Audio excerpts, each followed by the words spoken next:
Yeah, but impactful for sure. Thanks for coming out. Hope everybody's doing great. It's absolutely fantastic day in Columbia for a lot of reasons. Obviously, excited about the two young men that signed today, Nick Harbor and Elijah Caldwell, both two great players, and really excited about those two guys to go along with the group that signed in December. You know that we are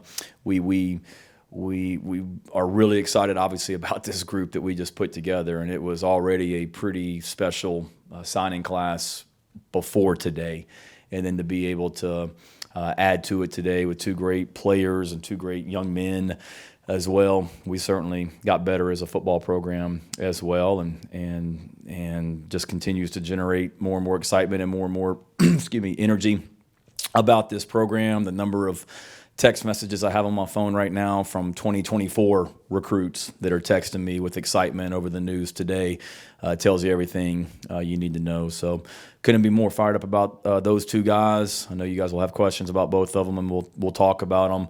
Certainly in regards to Nicholas Harbor, want to thank Coach Fry and Coach Brown and our track program. Obviously, that Nick was not choosing a school unless he had a track program and a football program and an academic institution that could allow him the opportunity to accomplish all of his goals. And he certainly feels that way about us. And huge thanks goes to a lot of people, but especially, our track program and what they're about as well. So a lot of great going on in our program right now. In so many ways, our football team, the way they're working this off season, it's as much as I enjoy being on the road recruiting, which I have been the whole month of January. I'm glad it's a dead period here now where we can really jump into our current team and our players, the way they've been working in the weight room, and they're excited and they're hungry. As well, moving forward. Off-season workouts are off to a great start. Academics are off to a great start, and couldn't be more excited about spring practice starting up here in about a month and a half or so. So with that, any questions? Mike back in the house. Man, we're bringing in all the all-stars today. Welcome back. Yeah. Shane, obviously looking at Nicholas, he plays all over the field in high school. Where do you guys project him onto the field once he gets here? Yeah, he's a guy, when we first started recruiting him, Sterling Lucas was heavily involved with him because we saw him as a defensive end pass rusher, and then as it went more and more down, Jody got involved with him because we saw him as a tight end. And I think my conversations with Nick as recently as yesterday afternoon, it was more that wide receiver world, not that he wouldn't be doing some tight end type things, but he's an elite athlete, and he doesn't need to be he doesn't need to have his hand in the ground blocking defensive ends 50% of the time. I mean, we need him out in space running routes and catching the football. So there'll certainly be some tight end elements that will or tight end aspects that he'll take advantage of and utilize, but we see him more in space on the perimeter, more in a receiver type role, and he does too. Shane, can you just kind of take me through the emotions of what today was like, and when you see Nick put the hat on and announce and sign and do all that, what were the emotions like after what was probably a whirlwind hours? Yeah, the last 24 hours, really the last 12 have taken years off my life, I think, to be honest with you, Colin. First of all, there's a lot that I shouldn't say overcome, but there was a lot going on here with his situation and the schools that were recruiting him and the opportunities that those other programs presented on and off the field, the track, whatever it may be. So there was a lot that we were in a battle. And next door, up in the team meeting room, we have our core values up there, and compete is one of them. And we competed our butts off with this one, and like everyone that we recruit. Emotion-wise, I felt good about Nick all along. I really did. Had an amazing home visit with him last week up in D.C. that we didn't walk out of there until after 11 o'clock at night when we visited with he and his family. Last week, felt really, really good. I mean, he hadn't told me he was coming, but I felt great about where we stood all weekend. I talked to him multiple times on FaceTime Monday and yesterday. Went to bed last night feeling good. I got a message from him, audio message or whatnot at 2:57 a.m. today that wasn't good. And obviously didn't sleep after that as well, laying in bed trying to figure out what's going on and whatnot. And then this morning has been just a range of emotions back and forth, trying to answer some questions. And I think for Nick, it was real. I don't want to speak for him, but I think he all along felt most comfortable here and wanted to be here. It was just, a lot of people that in his network everybody was trying to get on the same page, and there was a lot coming at him too as a young man as well. So the emotions for me were certainly a whirlwind today, back and forth, good and bad. But see him put that hat on was I'll be honest with you, a pretty emotional moment for me. Justin King asked me if I needed some privacy before he wanted to film me, and I told him no. But in true Justin fashion, he was lurking outside my office and then came in there as soon as he announced as well. But I think it's just the emotion, not just of that, Colin, but of all the I met Nick Harbor when I was coaching at Oklahoma, and I went into his high school when he was a freshman in high school. And I've known him since then, know the family, and just knowing what he's about and all the effort that you put into, recruiting somebody. It can be a brutal business from a recruiting standpoint. Great when you get guys, gut-wrenching when you don't get somebody that you put a lot of effort into, but there was a lot of emotions. But I also knew that no matter what Nick had chosen today, I knew that we had done absolutely everything, from our standpoint, from a work ethic standpoint, to get him. Shane, congratulations to you too on your recognition last weekend. Thanks, Shane. You I bet. appreciate it. Could you elaborate a little bit on just what landing a 5-star does to the perception of your signing class and to what you are building here? Because, over the last few days, I just had I heard a lot of people talking about Nicholas Harbor. So, the fan base is like. Yeah. No, it's extremely impactful, particularly, when it's a national guy that announces on national television today like Nick did.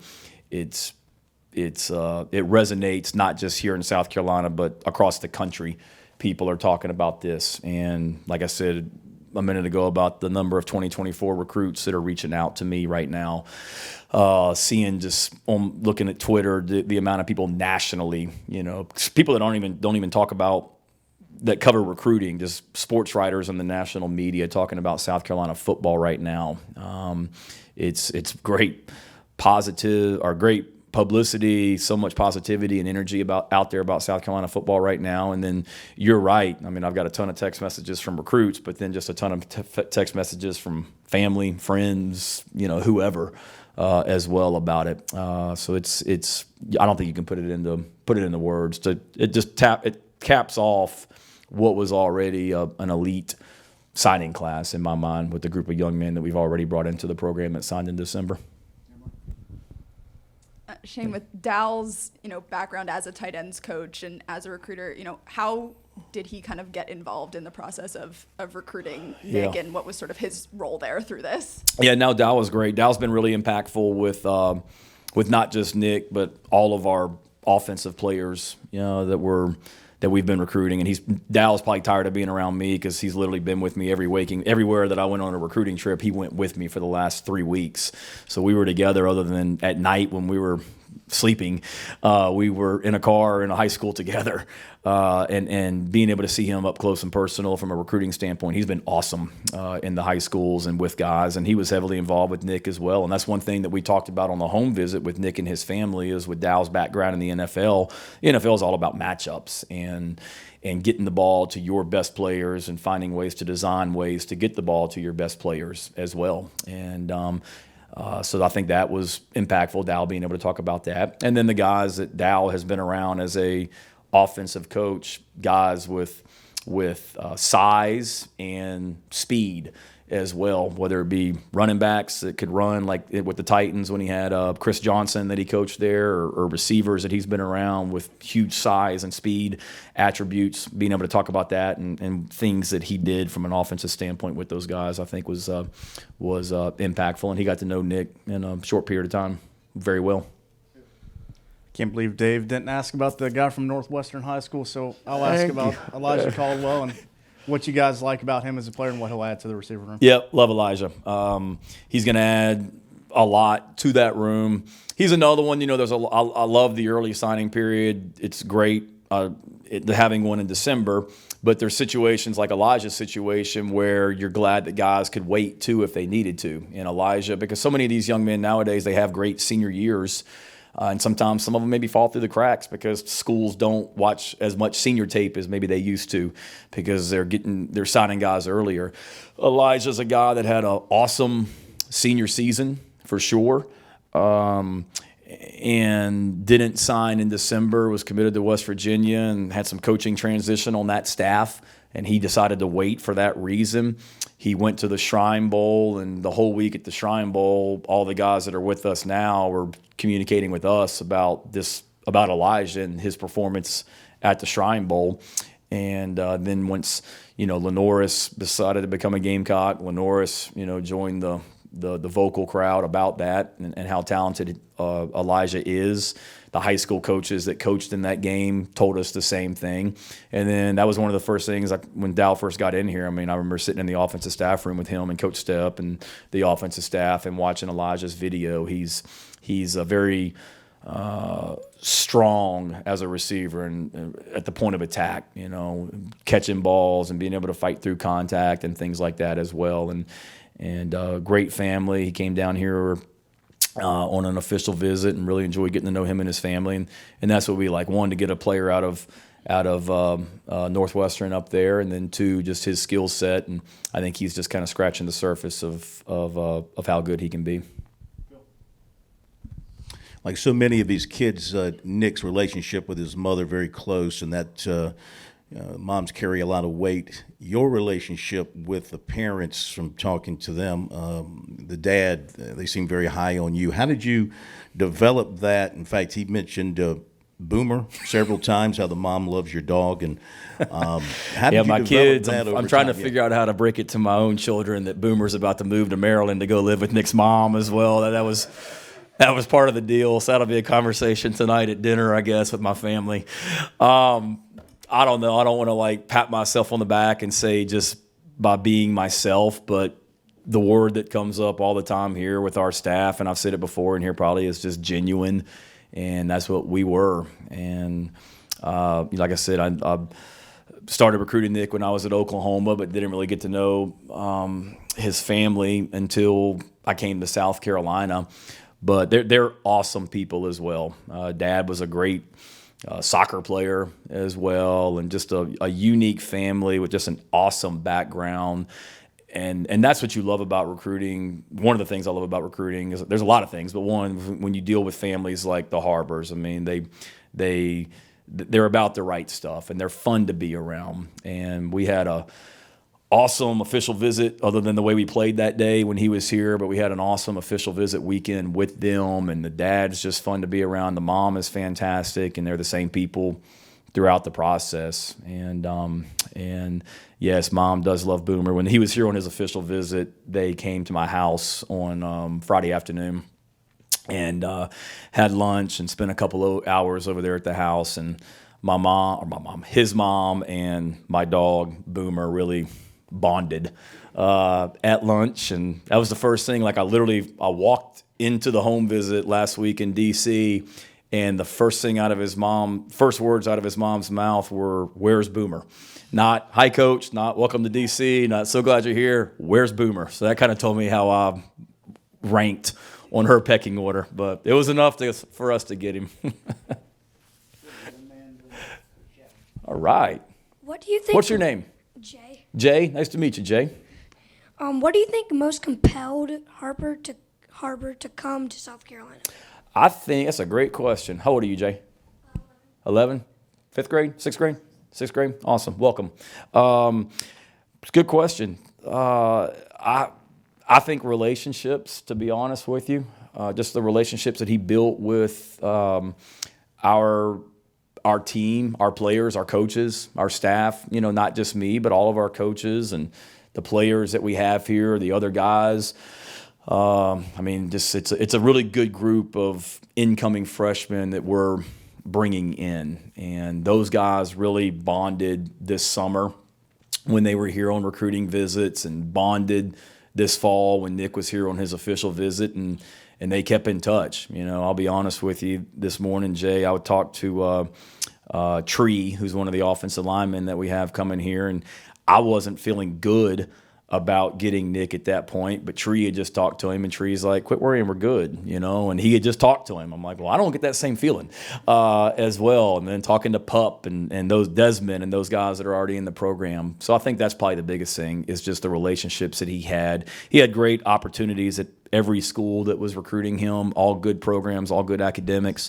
But at the end of the day, and that's what I told Nick, was just, you've got to, 4 months from now, you're going to be moving into a dorm somewhere, and all these other people, they're not. It's you and your life, and it's about the people that you want to be around day in, day out. And I think in the end, that's what kind of put us over the top. Hey, Shane. Hey. I know it's case by case, but a lot of people on the outside, especially fans, I think as soon as they hear NIL, they start getting nervous. They start wondering what a school can do to be able to combat that. From your standpoint, especially with South Carolina, controlling the things that you guys can control, it seems like you guys have invested a lot in terms of bringing in guys that have NFL experience and being able to really harp on that development aspect. Yeah. Could you say that's one thing that you guys have done a lot to be able to do that, and how do you control the things that you can't control as far as the stuff that you can with NIL? Yeah, we try and put ourselves from an NIL standpoint as best positioned as anybody. It's part of it right now, name, image, and likeness. And I can honestly say I didn't have a single conversation with Nick Harbor about NIL. Now, what I talked to Nick Harbor about was the opportunities that coming to South Carolina could present to you as well. And the thing that I talked to Nick about, Mike, was he's an elite athlete. He's an elite track athlete that Coach Fry will develop. He's an elite football player that I feel like we can develop. And when he leaves South Carolina, the opportunities from a financial standpoint, because of how elite he is, are going to be there. And it's about the time that you spend in college, one, the fun you have and who you want to be around, but who can develop you to take that next step the best. And we talked about that a lot, about the development that we could give him from a coaching staff standpoint, and schematic, and getting a great education and enjoying the people that he's with day in, day out as well. I know there's a lot about signing day, but you've added a couple other players to your roster since we last had you in here in the transfer portal. Lewis and Willis, kind of how do those come together, and how do you feel like they're going to round out your roster, one on each side of the ball? Yeah, let's see. It seems like forever ago. Those guys, wow, a lot's happened this month. Eddie Lewis, excited about him as a receiver.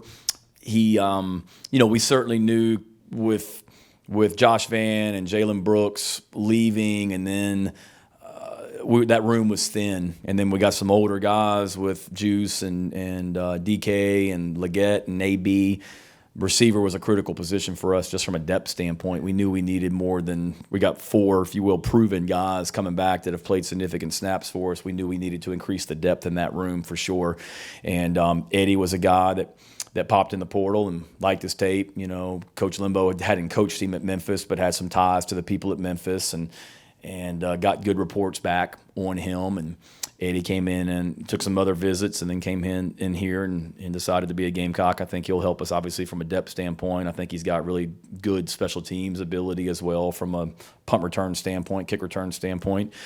And then who'd you say? Jeremy Willis, somebody that we recruited out of high school as well, that we wanted and didn't get. But, it was trying to play catch up a little bit, and we weren't able to quite get the deal done, get it done to get him here coming out of high school. But somebody that, he chose Ole Miss, and and we wished him well. And then he obviously wanted to get back to a little bit closer to home and whatnot as well. And he's another one that just I don't think you can ever have too many of those body types, linebacker, special teams, all that. So he's another guy that will come in there, and we lose 2 seniors in Brad and Sherrod at linebacker. It's a young wide receiver or young linebacker group as well. So just getting another body in there that can compete and try and develop. Shane, you mentioned this being a battle, and I know you've been a part of a lot of recruiting battles in the past, and I'm just kind of curious, how does a battle like this in this day and age with NIL and social media and all the changes compare to maybe some that you had your first time around here, the Clownies and guys like that? Does it feel different? And just what is it like navigating that in this new world that we're in? Yeah, it's different. One, because everything is so much more known by everyone on the outside. When Jadeveon was coming out, there may have been Twitter. I wasn't on it. I know that. So there wasn't as much information about Clowney when he came out, or Alshon, or whoever. Now it's so much more information out there.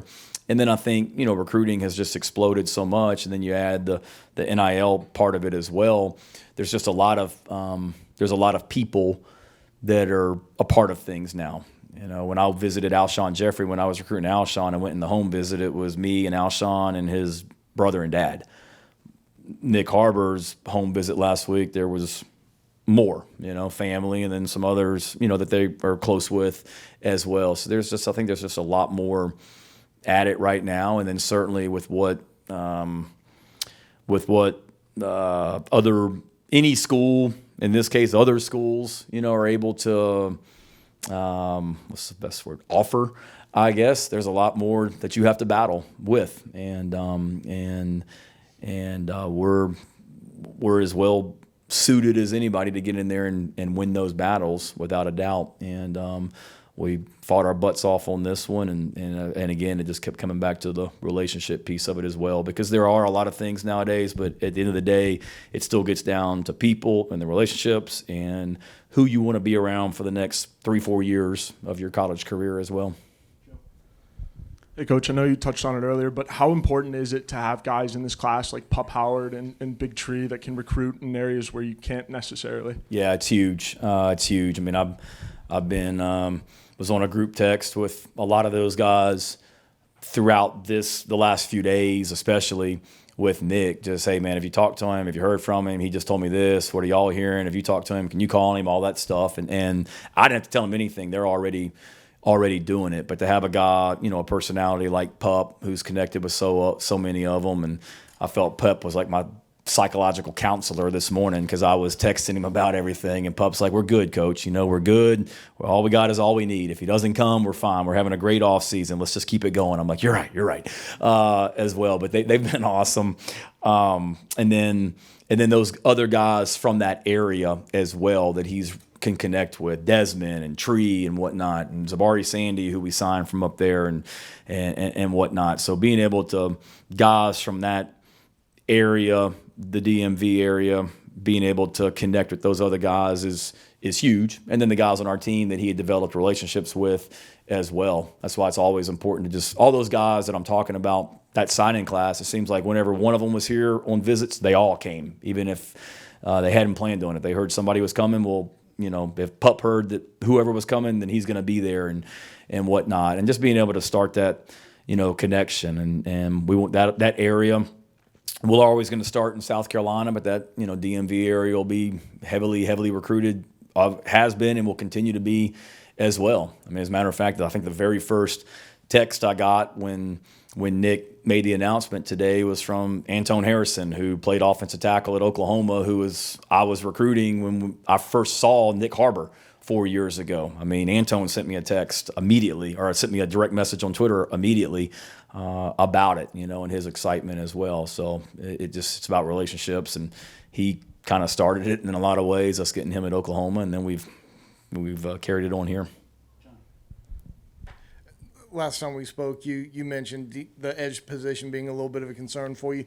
Do you still have a portal window to go, but do you still or do you look internally at all in terms of some other options that maybe you can use in the spring? And how does Elijah Davis fit in? He came in around 260, I think. And do you look at him more on the edge or inside? Yeah, I think Elijah is a guy like Tonka. You know, Tonka was a defensive tackle all season for us that played defensive end in the bowl game and played really well at it. I think those two guys, they have some position flexibility where they could do different things and play in both spots. Our minds right now, you know, Tonka's a defensive tackle and Elijah's a defensive tackle, and let's continue to try and develop that edge position around them as well. There is another portal window coming up. We'll see what's available. I'm all about increasing the competition and the depth at every position, but certainly that edge position is still a concern. But I'm excited about the guys that we have in the program right now that are returning, and that it's time for all those guys, whether it's an older guy like a Tyreek Johnson, Jordan Strong, Terrell Dawkins, or a young guy like a Brian Thomas. It's time for all those guys to take another step and be the best they've been here in 2023.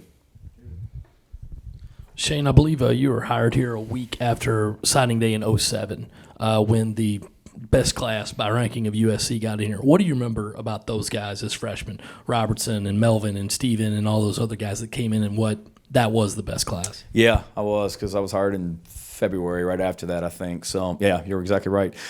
Just how excited people were about those guys coming in, and you know, dynamic personalities as well. You know, Melvin and his personality and those guys, and just remember thinking, you know, they've went into other areas. They went into North Carolina and they got Melvin and surrounding states, that they were able to go and really get top players out of other states, and what that says about South Carolina. And then those guys came right in here and backed it up. Shane, what kind of conversations did you have with Coach Fry during Nick's recruitment to make sure the two of you were on the same page so you could meet Nick's desire to play football and run track? And who was more excited about the possibility of landing him, you or Curtis? I think we both were. I mean, I was excited about landing him for track. Like, I don't know anything about track, but I can turn on the tape and realize, like, this guy's pretty dang special watching him run. But I think it just goes back, Rick, to the relationship that we have with the track program, and not just track, but all the other sports here. You know, I want all sports here at Carolina to be really, really successful, and want to help in any way that I can, whether it be football players running track or football players playing baseball or whatever it may be. And our conversations were good. Coach Fry, along with Coach Brown, you know, from the get-go, they were very, very involved and very impactful. And then everybody in our program communicating with track, whether it be Taylor Edwards or Jessica Jackson or Sterling Lucas or Jody Wright or whoever it may be. There's a lot of people that were involved in this recruitment, but certainly Coach Fry was awesome, and to be able to have an esteemed coach like him be involved in this process was a huge benefit for us, for sure. I'm sure everybody will be in more communication moving forward with juggling all that will come with him doing the two sports. But yeah, I guess looking forward to the Olympics next summer. What do you guys already have sort of like a loose plan for everything, and how he'll work back and forth between training for track and doing his football stuff? I would say loose would be the understatement. I'd say very loose right now. I mean, it came up on the home visit just about what it would look like and all that as well. And some people may say I'm an idiot. I'm not an idiot. Hell, like, I realize this guy's not some guy that's going to go to the Penn relays and come in, you know, 18th out of 20 in a race. Like, this guy's special as well. So I want to make sure that we maximize his abilities as a football player, but we also maximize his abilities as a track athlete as well for our program and our country in so many ways also. So trying to be smart from that standpoint. And we'll sit down and map it out as well. But it won't be an issue. I mean, we had one young man ran for coach last Saturday. Emory Floyd did, and you know, so we've had those conversations, and we'll figure out a plan, sit down with the family, and figure out what's best for everybody here as we go forward. Have you talked to Nick since the announcement? I haven't. I have not. So is there, what comes next, kind of with this process with him? I'll call him here at some point. I talked to him right before, what was it, his announcement at 1. I talked to him a little bit before, probably about an hour. He had just gotten to the school, so about noon, I think, was when I last got off the phone with him. I haven't talked to him since then. I know it's a whirlwind for him right now. Now that he's signed, I'll call and probably get on him pretty good about the stress he's brought me over the last 12 hours. But then celebrate. And I told him too. I said it's a great day for you and your family, and it's a great day for you. I mean, you've earned this, and I want you to enjoy it and take and love every second of it. So we'll get on the phone here at some point and talk, and it'll be just like it was when we were recruiting him as well. It'll be the same conversation. I go back, Emily, we did a virtual visit, which we've done with a lot of prospects before, where we just get on a Zoom and kind of go through everything with our program. And we talk about it as a staff all the time, that virtual visit that we did with Nick's family was probably, I shouldn't say one of the best, but really was one of the best we ever did, just as far as the engagement from the family back and forth, and the way that both our football family and their family hit it off, if you will, as much as you can on a Zoom call. It was different. And that moment that Zoom call last year has only built, but the relationships has built, and the relationships gotten stronger too. Take 2 more, Phil, Mike. Thank you. There's no sense dancing around this. I mean, as this thing was playing out, there was a lot of stuff around the country about money being thrown left and right, and this offer, and kind of a bidding war going on for Nick Harbor. And obviously, when one side loses, they think the other side bought him, and vice versa. So how do you address people out there, fans out there, who want to say, with players of this level, that now it's a bidding war for these guys, and the highest bidder ends up winning, even though his dad said, there was no price on his son, and money was not an issue here when it came down to the end. Yeah, no, you're right. I mean, there's recruits out there that it does turn into a bidding war in a lot of ways. I won't dodge that. That wasn't the situation in this one, and I know the losing side, it's kind of time tested or time universal that's what everyone says, but that never came up in my conversations with Nick at any point. Now, let's be real. This is an elite athlete that wants to be a doctor one day as well. I mean, this young man's got a lot of opportunities in front of him, and there's certainly things that we discussed as far as how South Carolina can help him reach his potential in every area as well. But nothing that when I go home and I see my wife and children tonight, and I look myself in the mirror, I'm 100% proud of our character here in this program and how we did things as well, and that'll never change. Shane, just real quickly, going back to the comment you made about the text message at 2:57 in the morning, what were the conversations between then and you said you talked to him at noon or leading up to that point, and kind of give us kind of a look at the best look that you can, because I know there's a lot of people on the outside wondering, what's going on, crystal balls and all that kind of stuff, and following along. Yeah, 2:57 a.m. Was not one of the best moments in my life for recruiting saga. I can say that. So y'all know better than I do. Like, audio messages, they delete or disappear after like 2 minutes. Okay, so I woke up this morning after I finally fell back asleep for like an hour. And then I'm like, did I dream that? Because I couldn't find it anywhere on my phone. And I remembered listening to it, and then I didn't go back to sleep. And then I fell back asleep, woke up early, tried to find it, couldn't find it. And I'm like, maybe that would have been a nightmare. But then Taylor Edwards told me, no, they disappear. I'm like, crap, that was real. But I'd say after that, I think around 6:20, 6:30, I got on the phone with Sterling Lucas and just trying to, what are you hearing? And then a lot of that, it was just, from that point, it was just a back and forth.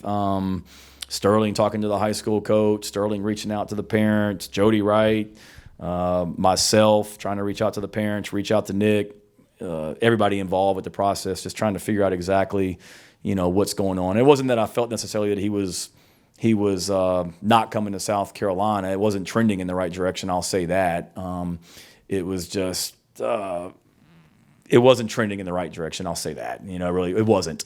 But he finally called me. Nick did. He FaceTimed me mid-morning, and we talked a little bit. And coming out of that conversation, I really felt like this is where his heart was, and this is where he wanted to be. It was just a matter of telling everyone that and making the decision and going with it. And then it was right up before his announcement when I talked to him the last time, and I walked outside here in that little area by the window, and he was on the phone with his mom, FaceTime me, and I said, "How you doing?" He said, "I'm good." And I said, "Well, I'm not good at all right now. Like, you're stressing me out. Like, what's going on?" And then we talked a little bit more, and that's when I had a really good feeling that he was going to become a Gamecock at that point. But there were a lot of phone calls between myself and then other staff members just reaching out to a lot of people in the morning as well. And it was like I said, in the end, relationships, and everybody, it was hard to get everybody on the phone, and a lot of people were different places, but in the end, it all worked out the way it was supposed to work out. So.